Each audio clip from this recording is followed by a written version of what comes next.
Hello and welcome to Dateline New Haven. I'm Paul Bass, inviting you to look behind the headlines on the stories that make the community tick. And there are no more headlines in the New Haven Independent than there are to stories about work that involves the Livable City Initiative, housing in our community. Who lives there? What are conditions like? How are slumlords kept in check? How are good landlords and tenants dealt with when there are problems? How is illegal dumping taken care of? Basically, how do our neighbors survive? And today we're lucky to have three of the moving forces behind the Livable City Initiative, LCI, here to tell us about the new work they're doing in this new chapter in the organization's existence. We have Liam Brennan, the executive director, Sinclair Williams, the city lawyer, assistant corporation counsel assigned to LCI, and Rosalie Rosario, who's a neighborhood specialist, which is basically where government meets the people. Thanks for coming in, folks. How's it going? It's going great. Thanks for having us, Paul. Okay, so Liam, is it 8 months ago the mayor appointed you to run LCI? I believe it was August. August, yeah. So was that 8 months ago? You had run for mayor criticizing the city in how LCI was doing its job. So in one of those ways we love for politics to work, the person who defeated you said, okay, you have some good ideas, make it happen. So you came in, you're going to try to work with the city's anti-blight agency to do a better job. What's been happening and how's that going? Yeah, it's been great. I really appreciate that the mayor reached out to start talking about these issues after that. And we had a number of discussions, and I was originally brought on as a consultant to kind of do an assessment of where the agency was at.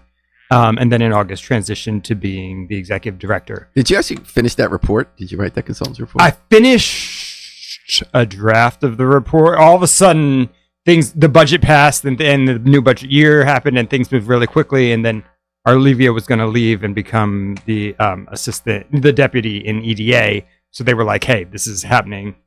Will you come on and be director here? So that all of a sudden happened right at that time. So, but all that work that we did over that time has informed what we've been doing since and the work we've been doing since. And so we've drawn on that and kind of looking at where we go forward in this new chapter of LCI. And there was one fundamental change. So LCI always had two missions. One was to crack down on the neighborhoods and do the work that Rosalie does, is see on the street what's happening, what are the problems, how can they be worked with. You work with someone like Sinclair to make sure you have your legal documents set up so that you could take action if needed. But it also used to be a development agency, building in neighborhoods. Did some really good work, building some working class housing that people could even buy. And the decision was made when you came on, Liam, which I don't think was a bad decision. Organizations have to evolve, to have you do none of that. So you're not doing economic development. You're just doing, well, how would you use that umbrella? Yeah, so now we are an enforcement agency now. So what we do is we do enforcement on anti-blight and on housing code issues. And then we also register landlords to keep them, to do kind of like pre-enforcement checks to make sure housing is health and safety compliant, so that people can move into multifamily properties. And you needed help with that because there weren't enough inspectors, right? We hired more.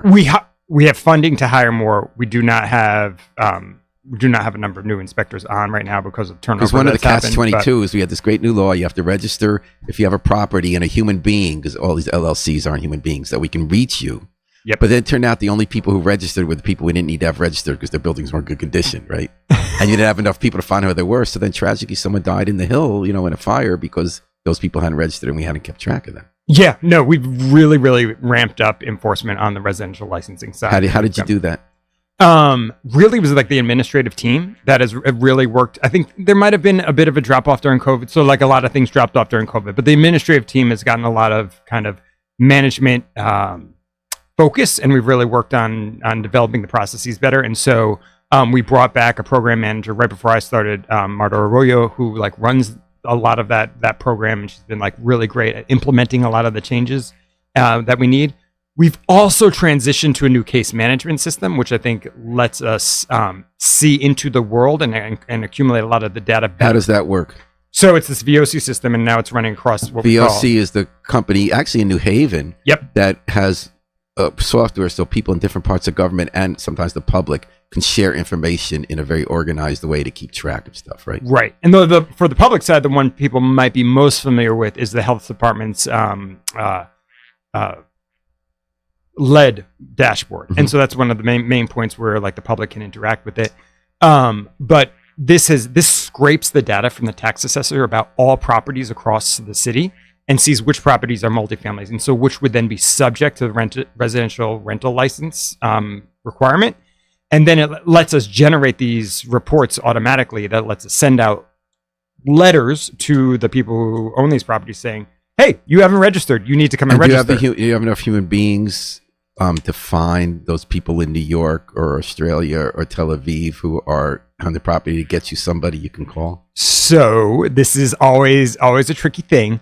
But one thing we had, and this is like part of like re-looking through at all our processes, one thing we saw is that under state law, you don't actually have to like drag the people in. If you mail these sort of citations and notices to the last known address on the tax assessor's record, which now we extract automatically, you've complied with service. And then if they don't respond, you do it again for a citation, and then you can lien the property once you turn that citation into a lien. And we are going to talk about our liens now and fines. Jesse Turner, thank you for listening. Thanks for explaining DOC. We're talking to three of the prime movers of the Livable City Initiative, LCI, City's Anti-Blight and Neighborhood Housing Code Enforcement Agency, Liam, Brennan Sinclair Williams, and Rosalie Rosario. So a big thing you did was you increased the fines. You can really have to pay some money now if you don't fix stuff up when you're cited. We did. What we did is we tied them to state law. And so we give ourselves kind of the leeway to have higher fines if we need to, but sometimes we don't actually need to. One of the things we really did was just make it possible to impose them. So what we found is that for years, we were sending out these letters, these notices of violations, order letters that threatened this daily fine from the housing code, and they were never imposed. Because of the way that the housing code was written at the time of urban renewal, it made it seem like somebody had to be prosecuted and convicted in criminal court to actually impose those fines. And so we never actually could because it didn't go in that order. So we went back to the alders and we said, this is what state statute allows for. We can issue just citations through a regular citation process like anti-blight always did. We can do that through housing code. And then we could actually leverage these fines. And so really most of the power that's coming from is actually just doing what we've always threatened to do. How much up to date can you fine people? We can theoretically fine up to $2,000 a day. We have a tier that we send with all the notices as to like what we would actually ask for at the initial stage, and which now is you have much hearings, less than which that. never took place before. You got all these volunteers holding hearings, which is really the hearing officers. Yes. Really So under state statute, to make the fines good, they have to be assessed by a hearing officer. So they just check that you've done everything you're supposed to do under the statute, and they will hear appeals if the person who gets a citation wants to appeal to them. And so we've instituted that as well. Yes. Now, Rosalie, what neighborhood do you work in? I work in the Hill, North and South. North and South. Yes. Now, before we get to real things, the Queen that's always bothered me, I always look at a map, and I look at Hill North and Hill South, and they always look to me like Hill East and Hill West. Am I wrong about that, or is my head crooked? Yeah, I could see. So how did they ever get named Hill North and Hill South? I think it was based on the police district. I remember that. It was based on the police district. And the other thing was based on police district. When we first formed LCI in the DiStefano administration in mid-1995, was we took that same concept of the neighborhood cop meeting at the substation with neighbors as the way to bring government to ground level and hear people and take action. So then they made you guys the neighborhood cops of LCI who go to the substation every month and meet with everyone. How long have you done this in Hill East and West? So I've been with LCI collectively 4 years, but then I became a neighborhood specialist on my second year. Second year. So. I was in residential licensing before, and then I moved to be in. So when you heard Liam just now talk about the process that now you can keep track of who has a license, you could look when there's a problem and bring them to a hearing and deal with people. How has that affected the work you do day to day? Well, it's great to see residential licensing moving in the right direction. When I was on there, the old database wasn't the best. So VOC has definitely been a great tool to definitely have more inspections and be more proactive. I think that essentially too, the hearings weren't happening. So properties weren't going on civil citation. The whole process wasn't going through. And now I see that with the hearings and everything. So it's moving along and it's growing. So and the listener says, glad to know the city's working on this issue. Holding people accountable makes sense. Rosalie, could you think of an instance since this new system went into place where you were able to address a situation that might have happened, something that happened on a specific street that you saw the new process working to help you hold property owners accountable? Yeah, so basically, I believe that it gives the residents a platform to submit their complaints, and I get it immediately, like on the phone. So instead of getting a phone call and going through an admin assistant, I could in real time handle the complaint. So it definitely is a more timely process. And I would say too, building the relationships with the residents. The neighbors help me out a lot. They give me calls. So if They all there's have your cell phone? encampments, yeah, they do have my cell. I gave everybody my work cell phone.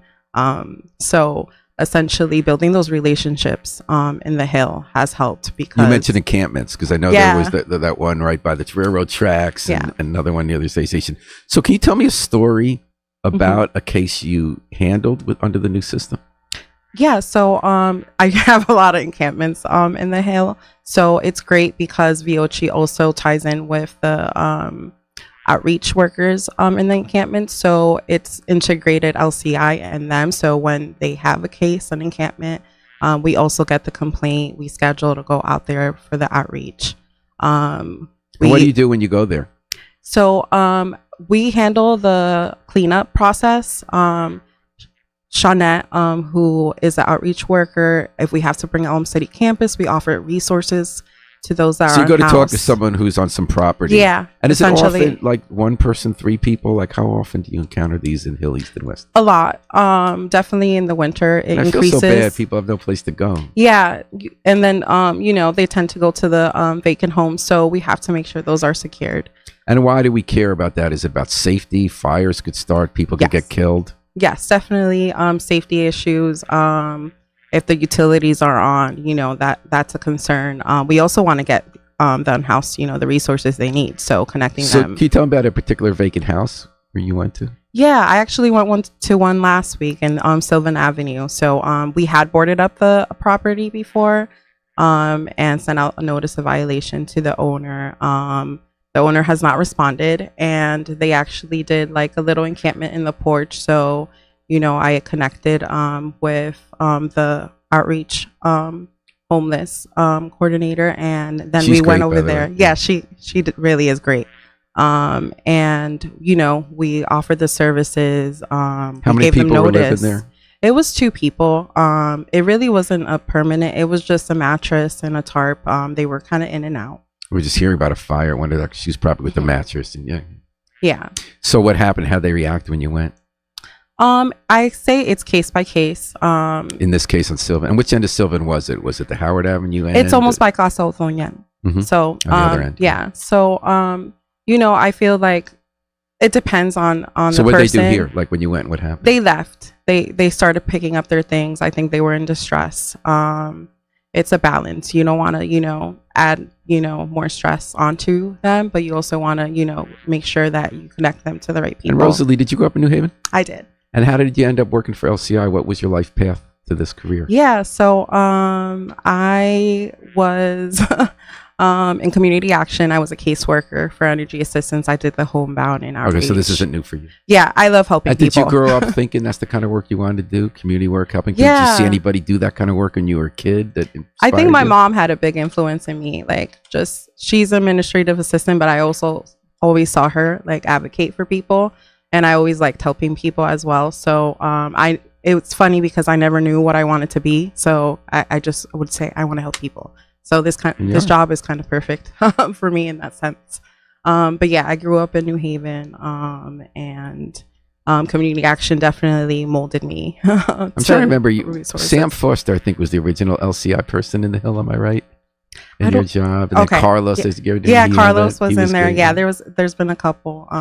You have some good author, forebears Candace. there. Yeah, I do. We're talking to Liam Brennan, Sinclair Williams, and Rosie Rosario of LCI on Dateline New Haven on 3.5 FM live stream. So, Sinclair, then you step in, right? Did you step in this case, the property owner? So there's this person. Where'd they live? Where's the property owner live of that Sylvan Avenue house? New York. Okay, so and this is not unusual, right, Sinclair? Right. So here you are now. What floor are you on now? It's Corp Council, still 4 or 5? Fourth floor. Fourth floor. And so I take it Rosalie told you, okay, or you saw in VOC, we got this house that this guy's not responding. Homeless people are living there. It's not safe. We have to keep boarding it up at our expense. What did you step in and do then? So Rosalie brought me the file, showed me the pictures showed me the notices we had sent, and I said, okay, I'll look over everything, look over the file with her, and decide we're going to schedule a hearing to require the landlord to show up and be accountable in person and have to pay fines if, for the violations, and also to, ideally just talk with the landlord, because sometimes property owners are not as responsive to neighborhood specialists as they should be, but oftentimes they're more responsive to notice from an attorney or just from the city through an attorney. It's not because you look scarce, because you write attorney, City of New Haven, Sinclair, get your butt action. Suddenly they start responding. There's some money at stake now and some lawyer fees. So what did you do in this case? In this case, we just talked about this week. So we haven't scheduled this for a hearing yet, but we're going to schedule it for probably next month. What do we do about these people now? So was he registered? Was he under the registry? Did we know who we're supposed to call for this New York-owned property? Because often, aren't I right that there's someone in town who handles things for the out-of-town investor, and that's the person whose name and cell phone you want on the registry? Am I, you making a face, Lee? Am I missing something? I mean, that's the ideal. That's the I idea. thought that was the whole concept. And oftentimes like that's the case, and that's the concept. But I can't tell you off the top of my head for this exact case. But I mean, we do all kinds of things to try to figure out who's the contact person or what kind of contact. Isn't that part of the registry? Don't they put a name and a cell phone number? They do. So what was on the sheet for this property? Well, so that's for the landlord registry. So I don't know if this property, this might be single family home. It might, we don't know who owns it. And so if it's owned by a landlord, then we often do have, and when they get licensed, But I'm wondering if this is one thing maybe you learned in the process. It sounded good when we passed that law. We'll just get them signed up. Then we didn't get the people we need to reach signing up. So maybe we needed this legal muscle that once Rosalie was finding out and gets you the pictures, gets you the evidence, they need that letter from you in the hearing coming up, because otherwise it's going to cost them money. Is that accurate? That's right. I definitely, yeah. And that's why, again, if it's a landlord, licensing helps us to be able to get that contact info. Now, is this what you do mostly, is LCI work as assistant corp counsel? Largely. And is it mostly cases like this where you're putting files together where someone like Rosalie brings you a problem and you get the photos and you have to get something ready for a hearing and then letters from them? So how's that going? How long have you been doing that? It's going great. I mean, I started in November, have been doing actual hearings really just since the start of this year. So, wow. It's been 3 months of hearings. I mean, we've had hearings. And we know a little about the hearings. Sometimes, like, you guys screw up, and that's okay, right? Wasn't there someone who ended up not owning the property anymore? And that's okay. Like, then you found out who did. In other cases, like, the hearing officer isn't buying it when the landlord comes in and makes some excuse, and now you got the evidence to show them, right? I mean, it's like due process. Right. That's the beautiful thing about having a hearing officer. And I mean, that's the beautiful thing about all of the improvements that we're making is finding errors before they become errors, finding problems before they become problems. So tell me about a success in these 3 months. Tell me about a day you walked into a hearing when you came out, we were getting money, we were going to fix something up, and a problem was being addressed. Yeah, I mean, it's funny. Getting money has, that's a thing, but what's been even more successful, I think, in these 3 months, we actually, I know you're going to ask about liens, but we haven't had to do any liens for any housing code case. Like every housing code case that's come to a hearing in these 3 months, the repairs have been made before we've had to lien the property. Okay, so the threat. We got 2 messages from Sergio Senior Taxes. Thank you for listening, Sergio Senior Taxes. By looking at your picture, I don't think it's Sergio, but he said, the registry has outdated records. My family bought a home and 4 years after, notices are issued to the previous owner. So I know that happens sometime. How often does that happen?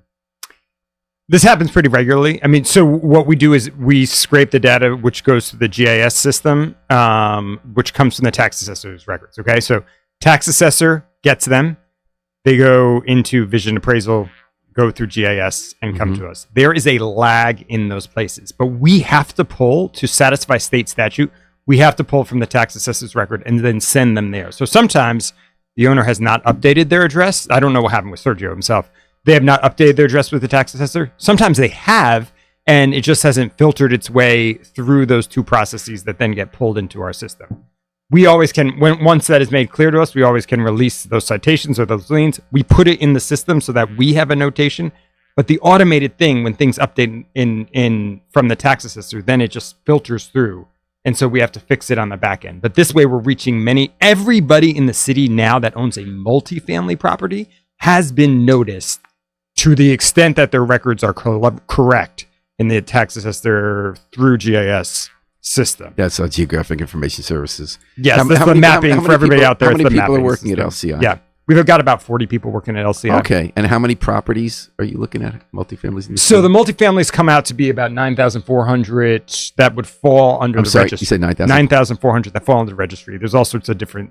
That's a lot of properties for 40 people to keep track, but you have your VOC. Well, it's less than 40 people who are doing that part of the bit. Then the 40 And people is Sergio the said, whole I thing. called your office about this issue. It is Sergio Almeida Ramirez. Does that name ring a bell? Out of your 9,400 properties? Okay. Not well, to me, but I have- residential licensing folks, Okay. imagine. But we can. And we're talking about we're talking about 9,400 different things to do in New Haven with Liam Brennan, Sinclair Williams, and Rosalie Rosario on Dateline New Haven. Let me ask you about some specifics. Sinclair, you also deal with illegal dumping. That's a real problem in our city and finding who's responsible. So you had this one really interesting case with Matthew Harp in New Hallville, where he had this dumping, and there's always been problems with that property. And it's tough also running property in a city, right? Like he's someone who's actually here, right? So he said you had all this trash being dumped behind, I think it was Presidential Gardens by the canal, if I'm not mistaken, off Shelton Avenue. And he said, well, look, I didn't put it there. Somebody kept bringing it there. And he said, look, other people dump on the canal too.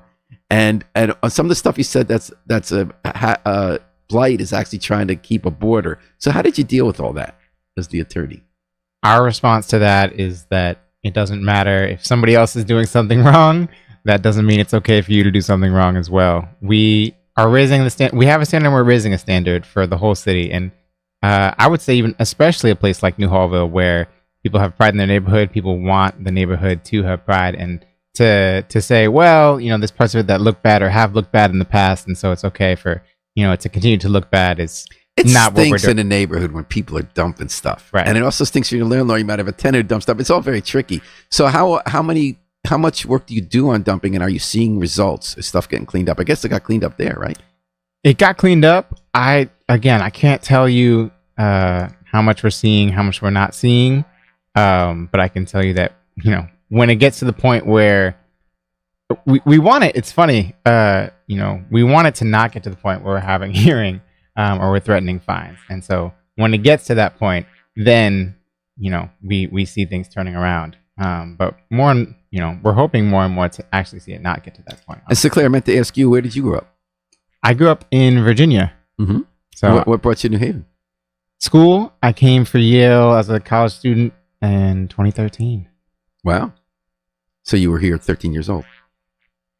Or you look a lot younger than someone who was Yeah, exactly. And then law school afterwards, you came to work for the city? That's correct. No, well, so after law school, originally worked for legal aid. Okay. And what made you make that jump to the city? Usually legal aid likes to sue the city. It's a funny relationship. So did Liam, actually. Liam was a legal aid attorney. Yes, he was. I got a call from Liam, and it's funny. Oh, so Liam recruited you. We had seen each other in different circles being advocates, for years, and had found myself for years advocating for LCI to make lots of changes, to pushing for certain things to happen at LCI. And Liam called me, recruited me to let me know that all these changes. And what was going through your head? happening? Someone who was idealistic. You got into legal aid.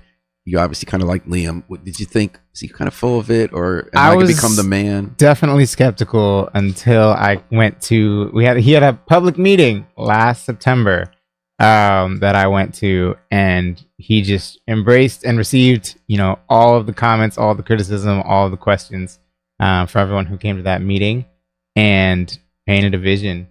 Now, this is kind of I wanted interesting. to get So we're at this behind. idealistic moment, LCI. It was idealistic when it started in 95. And then we had to rethink LCI for two reasons. At that point, the city was shrinking, and cities like shrinking. So we said, let's have people through LCI get control over sliver lots and have de-densification. And then all of a sudden, all the economic trends changed, and ed and meds, education-based and medical-based small economies on university cities are starting to grow again. So we said, hey, now we're psyched, we're growing in LCI's mission. Then there was a huge corruption scandal with LCI where political insiders were getting the money to do stuff, and they had to fire everybody. So then they had an idealistic second phase under Henry Fernandez when he took it over, and he brought a lot of young idealistic people about how we're going to go after people who were doing illegal flipping of mortgage properties. And they helped bring a case where some people actually went to prison and stuff. And then I think in the life of any agency, people come in idealistic, and then it's your job, right? And stuff, you after a while, you're kind of going over the same thing again, and it kind of takes you months to do things you wish you could do in a day because there's the law and hearings and delays. And then how would you prevent, now that we have this kind of exciting period of LCI 3.0, how do you prevent yourselves from becoming the sclerotic institutionalized force that you want to sue at legal aid or community organize against, rather than the people you feel like you are right now, who are using government as an instrument to represent people and bring change? How do you think you're going to do this as some kind of long-term strategy? I mean, I think one of the things you always have to do is just be open then to those criticisms and to the outside voices. I think that's what's really important. I think that's what we often see in government, is that you have folks inside and you learn about how it's done so that you can get things done. And then how it's done becomes the only way things can get done. But sometimes it's like voices and eyes that come from the outside that really can see things that you can't see from the inside. And then you have to be open and willing to respond to that. There may come a time where like the people on the inside become not open to that, and it's time for them to go then. You know, I don't know that every individual can keep that going. I watched that in city government because I love people who work for city government. You know, almost everybody there just is there because they care about the community. And I see how hard it is to keep your energy and your spirit and your idealism and focus, given how many institutional barriers there are to quick change, which aren't all bad, right? There needs to be democratic process where you hear from everybody, including the landlords. So, but some people are able to do it for 20 years, and the day comes when they need to do something else, and other people need to keep moving. It's kind of interesting. I mean, when I worked for the Department of Justice, there came a day where I was done. Well, I was just done. You were prosecuting governors. True, but I had an amazing corruption case, and I was coming back from a judge, and I knew like it was over. Like I just could Tell not. me about that. I had all these search warrants for electronic evidence. It was a fascinating investigation, and I came out of this judge's chambers, and I was like, "Am I going to do this again? I'm going to drag people into the grand jury. They're going to lie to me. I'm going to place documents in their face again. Then they're going to tell the truth. Then we're going to." And the whole idea of going through that all again just like brought my spirit so far down, and I knew it was it was time. I still had one more trial against these like bankers that we had to go through, and I was going to commit to that, but like it was clearly time for me to move on. Well, I'm glad that before that happened, you got Governor Rowland on his second case. Okay, but I do want to just say, can I just say to this point, having the eyes from the outside, like bringing what Sinclair just said was the reason, like bringing somebody in who has like cares so deeply about this and then can be like innovative about how we do it is what makes something work well. And we want government to be responsive. And that is interesting, baby, to hear criticism, even if it's not always correct. So I'm thinking like, Rosalie, you're there out. You've had cases. Someone says, why can't you just fix this now? Well, I thought you were on our side. And you understand that sometimes there's more to the story, but then you have to still be able to hear what they're saying because there might be something of value that could help you look at your job anew. How do you deal with people who are so upset in your neighborhood, if it's directed at you or not directed at you? And have you had cases where you think they didn't quite fully understand what's involved? And how did you deal with that? So I always try to listen, one, and empathize. Also, I grew up in the Hill, and I currently live in the Hill, so it definitely gives me East, west, north, or south. So no, I try to listen because people, when they're not happy, it comes from frustration and their living circumstances. So I never try to take anything personal. And also power, right? They feel they're frustrated. They don't have the power to make change, and they see you as the person who does. And you also have to educate people. So even if I can't solve something now, I could at least try to explain the process, or if it's not in my purview, then I could try to connect them. Can you think of an example of that recently where someone was said about something you wished you could snap your fingers and fix it or send Sinclair a memo, but what did you do instead? Well, I think I deal with that a lot, actually. Sometimes illegal dumping or certain issues with a school, even if it's not anti-blight, then I think that my job is at least to connect them to the proper departments or the right people. I think a part of being a neighborhood specialist is knowing the resources in New Haven and helping So what are some resources? residents. The resources is a very vague word. What kind of things do you link people to? Rosalie, do you want to talk about the trailer? Tell me about the trailer. Yeah, You the wanna talk trailer. about the Yeah. trailer? Tell me about the trailer. I want to hear about this trailer, Rosalie. Yeah. Tell so- about everybody in your neighborhood who wants to talk about the trailer. Yes, the trailer. So there was a trailer that was an encampment, and I was receiving a lot of complaints from the neighbors. Where was it? In Daggett Street. Near, Which is near the old factory where people were always squatting the yeah, office? Okay. yeah. So that's just a challenging area these days. So it was bringing a lot of activity. And me and my district manager work together closely, and it was a basically a So neighborhood there was a concern. trailer. Where was the trailer? It's a 2-block street or a block street. It was on right? the sidewalk. On the So- sidewalk. Yeah, so they were parked. It was just they hadn't moved it for a while. So not on the sidewalk, but next to the sidewalk. Yeah. And whose parked on the trailer sidewalk. was it? I do not know. And how many people were living in it? It was a crowd of people, and it was in and out. And they're right near the Apt Foundation where these people going to Apt. Yes. So it was in that case it's not essentially what I do, but I cared. So had to communicate with different departments and try to organize. Hey, this So is when going was this? on. It was, I remember, in the summer, I believe, when So- I came to you. maybe Yeah, September, yeah, October. September. like, Yeah. So what did you It do? took me a while. Who did you contact them to? So I contact them. I connected them to traffic and parking. Well, I did. I emailed and I said, "Hey, this is going on. The residents are concerned." And So was it as simple as a few traffic tickets that got towed? no, it was not as simple. I would say It was more. She did more than anybody. You like bugged and bugged. So what else? Yeah. So first you did traffic and parking. You said Yeah. there's this parked vehicle, Yeah. and I'm guessing it has to be moved at some point. It, Or it's gets ticket. difficult when people also stay there. So there's rules and regulations. So they had to get a towing truck. So it was complicated on the traffic and So what parking. happened? How did it work? I guess they moved. They eventually did move. The person was inside, and we said, "Hey, you can't just stay here." So they essentially moved. I don't know where they are now. I feel like sometimes I see them around the hill, so I think they just move around in the RV. We're talking about LCI 3.0 with Liam Brennan, Sinclair Williams, and Rosalie Rosario on WNHH FM.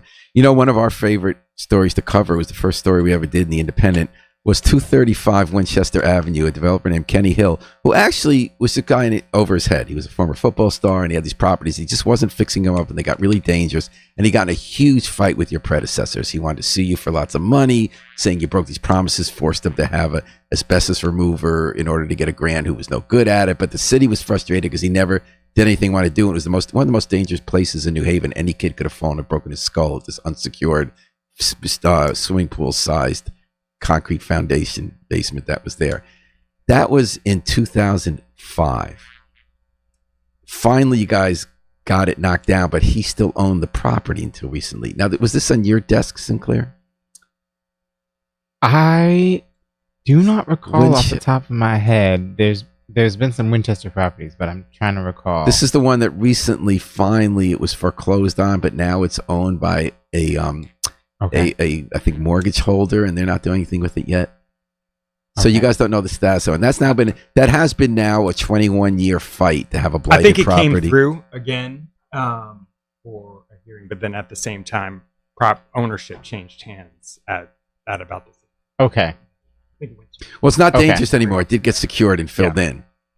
But it's sort of like in this neighborhood that was really changing, not gentrified, but changing. Working class homeowners across the street, and some buildings didn't fixed up, and there's this huge blight a block from Science Park. But it's been 21 years. Okay. So you guys, no word yet on what's going to happen I with think that. maybe did we assess it against Kenny right before okay, that's what it Now was. Kenny's out of the picture, Yeah. I believe. Yeah. Now it's a new Yep, owner. yep. And now it's owned by somebody else. Yeah. Out of So like state the assessment's no lender. longer good because it's a new ownership. Yep. So we don't have city doesn't have interest, like monetary interest in the property. Okay, But- another thing we've been writing about, where we've been so excited to see you folks on scene, is one of the slumlords in town, Dr. Shu, has a lot of properties that are in really bad shape. Some were taken over by crack dealers. 6 fires in 2 years, one of them fatal. So this gets on your radar. What does this look like, and what can you do about it? And at one point you came, and when a reporter saw you were not cooperated with, he told you guys to leave. He told his tenants not to let you guys in the house. So this is the extreme level. Most people, Sinclair, you send a letter, Rosalie makes the call, they deal with it. They go to a hearing, maybe you step it up. Then you got these people who do it over and over again and tell you to get lost and give you the middle finger. Well, What do you do? yeah. So I think this is a really, really difficult situation. So once we had before the last fire was on Sheffield. There was one, you're referring to an incident that occurred after the Elm Street fire. There's a fire on Elm Street when that was like shortly after I took over. as Person ED. died, yeah. Somebody died in that property. Someone was visiting the property that went down to the ground. After that, we did spot checks on all of his properties. Now we can't force our way in. We don't have warrants to get in. We have to rely on the residents to get us in. What if they don't let you in? So some places didn't let us in. Nash Street did not let us in. But the one that you're talking about on one side of the street on Avon, they did let us in. And on most of the properties, someone let us in, and we were able to inspect those properties. So we did spot checks, and we took results of all the properties in which somebody would let us in to see them. One of which is the Sheffield Street apartment, and we went down where you're referring to we went down, saw the basement where the fire this time appears to have started. There was nothing down there that would lead to indication. I know there's some concern now that potentially people might have been living down there. Or maybe not. Or maybe not. We don't know. But what the suggestion was that whether or not people were living there, it wasn't safe. Either there was faulty wiring or someone had a cigarette that lit a mattress on fire or something. Right. So what we can then do is like do these sort of inspections, and that's why it's really important to have the residential licensing program where we can get in and do pre-inspections. And what they didn't let you in? What'd you do then? For residential license? No, we weren't allowed to inspect one of the properties. I mean, then we really wouldn't have a legal basis to do anything. I don't think. Like unless we had probable cause that we knew or we had seen that so basically, a slumlord could say you can't come in and see what I'm doing, so I don't have to follow the law. As long as he's also or she is also compliant with the residential licensing. And so what happened after Elm Street, Sinclair brought this to the hearing officer. We got a huge fine on Elm Street, like $18,000, and then which continues to accrue then daily after that. And then Shu came in and started registering all of his properties finally, and now he's selling off all his properties as well. So he's sold like, I don't know, 6 or at least in the process of sale. The one on Grand Street sold, the one on Lloyd sold. Would you believe that your persistent work led a bad actor landlord to get rid of properties? I think so. I mean, I think that he knows it's a persistent work and the public scrutiny. I mean, I don't think it's not accidental that you've paid a lot of attention to this as well, and that he knows that like the public eye is upon him at this time, whether it's through the government or through the private press. And then another issue that was really interesting that came across the radar, and this is not as life and death, is that, we always talk about illegal rooming houses, and that was life or death in the Hill. But that some of these luxury buildings are sort of illegal rooming houses, as you found out at Olive and Worcester, where they cram 4 Yaleys or somebody in for $4,000, and they hadn't done it legally, so now they had to because you started. My question when I read that, because I don't know what to think about all that. Of course, you were completely right; they had to follow the rules, and they weren't following the rules and just making money out of it. But is it bad to have upscale rooming houses? I don't think it's bad to have upscale rooming houses. I mean, that's a full policy decision for the mayor and the alders to make together as a final. So you guys don't have policy views, but no. I mean, I know. I think I've been pretty open in my reviews on that, and I think generally we think like having more options for folks, whether upscale or low scale, like helps meet our housing needs. There's just always with rooming houses, not necessarily most of them in this sense, but important the life, health, and safety aspect of it. Right, that's what's so interesting. And we always talk about SROs, single room occupancy, that with a lack of affordable housing, we want some people who can do okay in that situation to live in a place where they share a bathroom or kitchen, even though we might not all love that. But then in other cases, it becomes a way for a greedy landlord to cram people in unsafely, like something might be happening on my street. Yeah, right. And so we've had that. We had one on Edgewood a few weeks ago where we had to like get somebody out that were living in the basement. The real problem around the regulations with rooming houses is that they're only confined to very narrow districts under the zoning. And so even where Olive and Worcester is, it's not allowed under the zoning. We just got to get rid of zoning mostly, right? I mean, we have a different city now. It is very different. And also, we also have discrepancies between city law and state law on this issue. We limit it to rooming houses are anything with 4 people and above. Under state law, I thought it was 4 and above. I thought it was 4 and above. 4. Meaning sharing one kitchen. Sharing one kitchen. Yeah. And it's under state law, you can be 6 and above. So theoretically the city could relax unrelated people. You could have 90 people who are unrelated people. Yeah. So that would open up more housing options in different zones. But that is not allowable here. So sometimes you get these developers who think it is because they work on the state at writ large. It's not the case in New Haven. Well, I can ask you, I can't say the case, but we're getting near to the end. I've really loved just the energy of you folks and hearing what you're doing. I love when government just gets excited to solve problems. Let me ask each of you if anything has happened in the last 8 months of LCI 3.0 that has changed your mind. You came in wanting to do X. We're going to get the fines. We're going to have the hearings. We're going to do the notices. We have the registry, and that'll fix it. Has anything happened that made you say, oh, this is going to have to work a little differently. I'm going to have to do things a little differently than we thought. It's okay if not.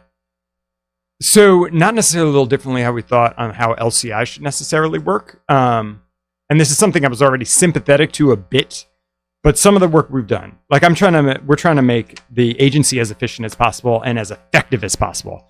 And it has made me very sympathetic. We are a regulator, but to the effects of regulations on the populace in general. There have been times that the agency I came into was over-regulated with a little slew of rules on how to notify every single person who might have an interest in any property anywhere, such that they could never get any work done. Like, you would have to notice so many, these people who gave these rules had no idea how to run an operation. You'd have to notice so many people. So a big example of some of those rules. Like every potential lien holder or would have to be noticed of like any sort of blight or housing code violation. So you have any sort of like mortgage interest. Meaning on a like I'm the ward authority and like I'm 10th down on the list that once it's sold, I'll get my $400. Send all the notices to all them too. Like the LLC that owns and every single member that's listed on the state registry for that. But that's not what state law says. State law says you send it to the owner at the last known address on the tax assessor's records, and you have succeeded with meeting your process requirements.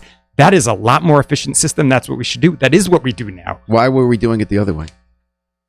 I can't speak to that, except that I think I can't speak to that, but I think having a partner who is really cares about these issues and is a great legal mind to think through all these processes makes a huge difference in making an agency run. And like having, government attorneys who like are committed to those issues and are really embedded in making operations happen hugely changes the dynamic Sergio for Senior government. actually is leading into my final question.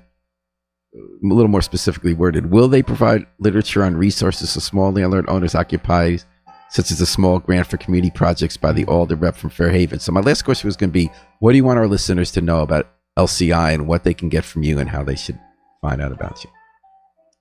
Yeah, so I definitely think we are going in the right direction when it comes to communicating with the public. The public-facing portion is definitely going to connect us more. So definitely, I think as long as we keep improving on that, LCI what do you want listeners to know? What do you want them to know about LCI?